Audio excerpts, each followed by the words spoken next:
क्या है अज्ञानियों की के मोक्ष प्राप्त प्राणी आत्मा ऊपर सतपुरुष में वहां चेतन ही चेतन है, प्रकाश ही प्रकाश है, भगवान नहीं है, वो तो समुद्र है एक प्रकाश का। और उसमें आत्मा ऐसे मिल जाती है जैसे बूंद समुद्र में। अरे अज्ञानियों, वाणी तले रे परमात्मा कबीर साहिब की और मन गणत काल के दूत तो ये तो पहले न बता रहे थे निराकार निराकार, और परमात्मा ने बता रखा है वो साकार है, मनुष्य दृश्य है, उसके एक रोमकूप में करोड़ सूर्य मिला दे, करोड़ चंद्रमा, इतना तेज है उस परम पिता का। और वहां गई हुई आत्मा उसके चंवर करते हैं तो समुद्र में लीन होगी, बूंद चंवर किस पर करेगी, वहां भगवान है ही नहीं। तो ये देखो 16 बानु हंस को रूपा, 16 सूर्य जैसा प्रकाश हो जाता है। और बिना सत धुन बजे अनुपा, या सत धुन असली धुन वहां पर बज रही है। हंसा कर चौर सिर भूपा, भूप माने उस राजा के सारी सृष्टि के मालिक भगवान के सिर पर चौर करता है। और वो सतपुरुष दरबारा है, वो सतपुरुष का दरबार सतलोक सचखंड है। और कोटिन भानु उदय जो होई, एते ही पुन चंद्र खलोई, पुरुष रोम सम एक न होई, ऐसा पुरुष दरबारा है। कहते हैं उस पुरुष माने सतपुरुष परमात्मा के एक रोमकूप में करोड़ सूर्य, कोटिन भानु कोटिक करोड़ सूर्य, और इतने ही फिर चंद्रमा दोनों मिला दे। और पुरुष रोम सम एक ना होई, परमात्मा के एक रोमकूप की रोशनी के बराबर उनका इन दोनों करोड़ करोड़ सूर्य चंद्रमा का प्रकाश भी सही नहीं, पूरा नहीं होता, फीका रहता है। ऐसा पुरुष दीदारा है, ऐसे परमात्मा का दर्शन है, वो देखा जाता है। ये कन्नर है वो प्रकाश ही प्रकाश है, और उसमें आत्मा जाकर डूब कर मर जाती है। अरे फूटे बाग तुम्हारे, तुम ऐसे गुरु हमारे। इब सतपुरुष से आगे की बातें बताई हैं। आगे अलख लोक है, उस तो आगे उसकी अरब सूर्य जितनी एक रोमकूप की शोभा है। फिर आगे अलख लोक है, अलख लोक है, फिर अगम लोक, फिर अकय लोक। ये सब बता करके फिर क्या बताया है कि काया भेद किया निर्वारा, ये सब रचना पिंड मझारा। परमात्मा क्या बताना चाहते हैं शब्द के माध्यम से, जो ये समझ नहीं सके इनके गुरु लोग। इसमें ये बताया कि ये जो मैंने बताया है ये सतलोक के अंदर है, लेकिन इस माया ने, इस दुर्गा ने काल के आदेश से उस सतलोक की झूठी रचना इस पिंड के अंदर कर रखी है, इस ब्रह्मांड में बना रखी है। और इस वह पिंड में दिखा है तुमने, यह सारी काल की रचना जो काल ने नकली बना रखी वो इस पिंड में दिखा है। हमारा लोक तो इस तो बाहर है। आगे देखो, काया भेद किया निर्वारा, ये सब रचना पिंड मुझारा, पिंड मानियो शरीर, माया अवगत जाल पसारा, सो कारीगर भारा है। आदि माया दुर्गा ने आदि माया किन्नी चतुराई, और झूठी बाजी पिंड दिखाई। अवगत रचना रची अंडमाही, उस अवगत की ऊपर के लोग जिसकी गति कोई नहीं जानता, उस सतलोक सत अगमलोक अखमलोक अकलोक की रचना रची अंडमाही। इस ब्रह्मांड कहो चाहे अंड कहो, और ताका प्रतिबिंब डारा है। ओहो आदि माया की नी चतुराई, झूठी बाजी पिंड दिखाई। परमात्मा कहते जो मैंने अभी तक तुम्हारे शरीर के में बताया है, शरीर में ऐसी ऐसी वस्तुएं बना रखी इस काल ने, और ये है तो वो ओरिजिनल तो सतलोक में, इसने झूठी बना दी इस ब्रह्मांड में। इस ब्रह्मांड से आपका जो से चैनल बना दिए, इसमें इस शरीर के जो चैनल हैं ये केवल आपके इस ब्रह्मांड तक की वस्तुओं को ही दृष्टिगोचर करवा रहे हैं। इससे बाहर सतलोक की इसमें कुछ भी देखने की नहीं है, ना वह धुन है जो वास्तविक धुन सतलोक में है देखना। आदि माया की नी चतुराई, झूठी बाजी पिंड दिखाई, और अविगत रचना रची अंडमाही। इस अवगत उस परमात्मा के ऊपर के लोकों की रचना इस अंड ब्रह्मांड में रच दी, और उस सच्ची रचना का प्रतिबिंब यानी नकल यहाँ पर डाल दी, प्रतिबिंब डाला है, ओनली नकल बनाई है। और फिर क्या निर्णय करते हैं, शब्द विहंगम चाल हमारी, कहे कबीर सतगुरु देई तारी। शब्द विहंगम चाल हमारी, जैसे पक्षी उड़कर चला जाता है तुम्हारी इस यहाँ की जो साधनाएं तुम करते हो, इस शरीर के अंदर खसम खस्सा रहते हो, इसमें नहीं। हम तो ऐसे जाएंगे जैसे पक्षी उड़कर चला जाता। शब्द विहंगम, विहंगम माने पक्षी। उस हमारे नाम की शक्ति से चाल हमारी, कहे कबीर सतगुरु दी तारी। हमारे सतगुरु ने ये चाबी दे दी जिससे सारा ज्ञान खुल गया। और खुले कपाट शब्द जनकारी। ओहो, अंड पिंड, पिंड अंड के पार सो देश हमारा है। ये कति क्लियर कंसेप्ट कर दिया कि जो तुम शरीर के अंदर देखो हो, ये काया भेद किया निर्वारा। तुम्हारी काया में ये सांग जोड़ रखा है इस झूठीबाजी का। सो और ये सब रचना पिंड में धारा। इस पिंड कहो चाहे शरीर कहो, यानी ये पिंड है, ये शरीर टीवी है, ये ब्रह्मांड है। इसको अंड भी कहते हैं, इसको ब्रह्मांड भी इसी को कहते हैं, क्योंकि इसकी इलिप्टिकल शेप है, अंड आकार है। और यो है एक ब्रह्मांड। उसके अंदर पूरे उस परमात्मा की सारी रचना इस ब्रह्मांड में रच दी उसने। उसका प्रतिबिंब इसमें है। तुम इसमें जख मार रहे हो, इसमें तो है नहीं। अंड और पिंड के पार सो देश हमारा है। आदरणीय गरीबदास साहिब ने कहा है, कोई है रे परले पार का जो भेद कहे झनकार का। कोई है रे परले पार का जो भेद कहे झनकार का। असली धुन तो कहते वहां बज रही है सत धुन। या तो नकली धुन है इस काल की, आंख बांध कर कान बंद करके बहरे हो गए। ये तो अंड और पिंड के पार सो देश हमारा है। जो इसमें धुन सुना हुआ सब काल की धुन है। बोलो सतगुरुदेव। परम पिता परमात्मा पूर्ण ब्रह्म सारी सृष्टि के रचनहार कबीर देव जी, कबीर परमेश्वर जी,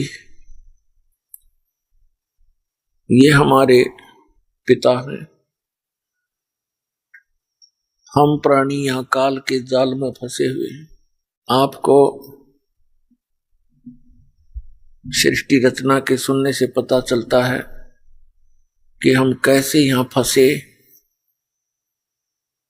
और किस प्रकार वो परमेश्वर हमारे लिए भटक रहे हैं। ठीक है, हमसे गलती बन गई। ऐसी गलती हमसे बनी जो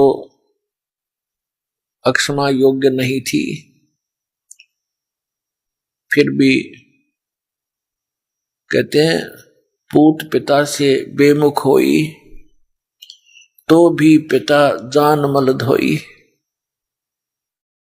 यदि पिता से पुत्र विमुख हो जाता है और वो फिर भटक कर धक्के खा के कष्ट उठा करके और पुनः अपने पिता की शरण में आ जाता है, तो सब उसके अवगुणों को जानते हुए भी अपने पिता उनको क्षमा कर देते हैं। तो पुण्यात्माओं, ये हमारे पिता है, हमसे गलती हुई और जिस कारण से हम यहाँ इतना कष्ट उठा रहे हैं। पुण्यात्माओं, अभी तक हमें सत्संग प्राप्त नहीं हुआ। हमने कभी जोर देकर सोचा ही नहीं कि ये हमारे साथ ऐसी घटनाएं क्यों घट रही है। जन्म होता है, खुशी मनाई जाती है, मृत्यु होता है, हाहाकार मच जाता है। कोई रोगी है, कोई कोढ़ी है, किसी का अंग भंग है, कोई व्यवसाय के कारण कष्ट में है, कोई धन अधिक होने से दुखी, कोई धन के बिना दुखी, कोई संतान से दुखी, कोई संतान के बिना दुखी। आजीवन इस शरीर को ही सुरक्षित रखने के लिए, इसी को चालू रखने के लिए हम सारा जीवन लगे रहते हैं। 100 जगह झूठ बोलते हैं, ना जाने कितने पाप कर डालते हैं बगैर ज्ञान के। फिर उनका दंड भोगने के लिए पशु पक्षी आदि योनियों में हमें जाना पड़ता है। खाओ पियो, फ्रेश हो जाओ, फिर खाओ पियो, सो जाओ, पढ़ के उठते फिर धंधे पर लग जाओ, और इसी प्रोसेस में कभी अचानक मृत्यु हो जाती है। जिन कार्यों को हम अति अनिवार्य जानते हैं वो अधूरे ही रह जाते, हम चले जाते हैं। तो परमात्मा कहते हैं जब तक आपको आध्यात्मिक संपूर्ण ज्ञान नहीं होगा, तब तक आप इधर सोच भी नहीं सकते, इस मार्ग पर कदम भी नहीं रख सकते। आध्यात्मिक संपूर्ण ज्ञान, कंप्लीट ज्ञान पूर्ण संत दिया करते हैं, यथार्थ ज्ञान प्रदान किया करते हैं। फिर उन महापुरुषों को जिनको परमात्मा मिले, वो भी फिर परमात्मा के यथार्थ ज्ञान को ही प्रचार किया करते हैं, वो झूठ नहीं बोल सकते। तो जिन महापुरुषों ने परमात्मा को पाया वो संख्या में थोड़े थे, गलाया, झूठी कथा सुना के, शास्त्र विरुद्ध साधना बता के काल के जाल में फंसाया, वो बिना गिनती के असंख्यों हैं। तो हमारे आसपास जो हमें ज्ञान प्राप्त हुआ वो अज्ञान था, और जिन महापुरुषों ने ज्ञान दिया वो संख्या में कम थे। उनके ज्ञान पर हमें विश्वास हुआ नहीं, क्योंकि हमें बरगलाने वाले घने व्यक्ति थे। उसका कारण क्या था कि हम उनके बहकावे में आ जाते थे। उसका कारण ये था कि हम अशिक्षित थे, और जिनको हम आचार्य, गुरु, ब्राह्मण, मंडलेश्वर, महर्षि माना करते थे, वो संस्कृत भाषा अवश्य जानते थे, लेकिन उनको आध्यात्मिक ज्ञान नहीं था। एक भाषा विशेष के जान लेने से कोई महर्षि नहीं बन जाता या कोई संत नहीं बन जाता, विद्वान नहीं बन जाता। कोई संस्कृत में विद्वान है तो इंग्लिश में वो अविद्वान है, उसको कख नहीं पता उसका। विद्वान कौन होता है? जिसको पूर्ण अध्यात्म ज्ञान है, चाहे वो अक्षर ज्ञान भी नहीं रखता। भाषा प्रथम है, लिपि बाद में बनी है, व्याकरण भी उसी से बनाई जाती है। तो पुण्यात्मा, आज आपको वो सुअवसर प्राप्त हुआ है जो कभी आपको असंख्यों युगों के बाद प्राप्त हुआ होगा। कौन सा सुअवसर? कि ये बिचली पीढ़ी का समय, ये परमात्मा के ठीक का समय, कलयुग का 5500 वर्ष बीत जाना, और इस अध्यात्म ज्ञान का और सतनाम का और सारनाम का सार्वजनिक करने का अवसर समय परमात्मा ने दिया है। और इस समय आपका मानव शरीर, तो पुण्यात्माओं, आपके किस्मत का कोई पैमाना नहीं जिसे नापी जा सके, आप कितने पुण्यकर्मी प्राणी हो। लेकिन जो मार्ग आपको प्राप्त हुआ है, इसके ऊपर अंतिम सांस तक दृढ़ रहना है। जरा सा भी गलती खा गए, चाहे अंतिम समय में भी आप इस मार्ग से विचलित हो गए, तो काल के जाल में रह जाओगे। लेकिन आपका किया हुआ ये भक्ति कर्म, सिमरण, सेवादान, ये आपके साथ रहेगा। लेकिन वो साथ तो रहेगा, और वो आपको यह संसारिक काल का सुख भी अत्यधिक प्रदान कर देगा। लेकिन लाभ क्या हुआ उससे? जो उद्देश्य था वो तो रह गया। जो पुण्यात्मा आज इस भक्ति युग में परमेश्वर कबीर जी की शरण में इस दास के माध्यम से आएंगे, और ये ऐसे मंत्र हैं जो बहुत ही जल्दी आपको भक्ति से चार्ज कर देंगे। जैसे बैटरी बिल्कुल डेड होगी, यानी डाउन होगी कति, और चार्जर पर लगा दो, स्टार्ट होगी तो घंटे 2 घंटे में वह चार्ज भी हो जाएगी। जब तक